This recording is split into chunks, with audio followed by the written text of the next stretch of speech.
আজ ১৩ই ফেব্রুয়ারি। আগামীকাল বিশ্ব ভালোবাসা দিবস।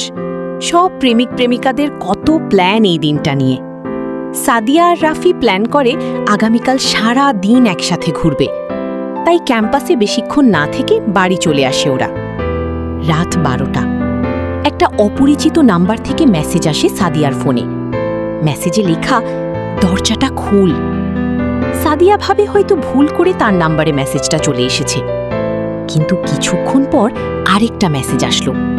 তাতে লেখা, ভয় পাস না, দরজাটা খোল। এবার সাদিয়া কিছুটা বিরক্তি নিয়ে দরজা খুলল। দরজা খুলে সাদিয়া দেখল দরজার সামনে একটা কাগজের টুকরা পড়ে আছে। সাদিয়া এবার কিছুটা এক্সাইটেড হয়ে কাগজের টুকরাটা হাতে নিল, যেখানে লেখা, একবার ছাদে আসতে পারবি? সাদিয়া কি মনে করে যেন ছাদের দিকে আগাতে থাকে। ছাদে পৌঁছে সাদিয়া তো পুরা থ হয়ে গেছে। সে নিজের চোখকেও বিশ্বাস করতে পারছে না। ছাদের উপর হাজার হাজার কাগজের খামে লেখা, ভালোবাসি। অচেনা নাম্বার থেকে আরেকটা মেসেজ এসেছে, ভালোবাসি, ভালোবাসি এবং ভালোবাসি। এভাবে কেউ সারপ্রাইজ দিবে সাদিয়া কখনোই ভাবেনি। সাদিয়া মনে মনে ভাবছে, রাফি ছেলেটা আসলেই একটা পাগল, না হলে এভাবে কেউ পাগলামি করে?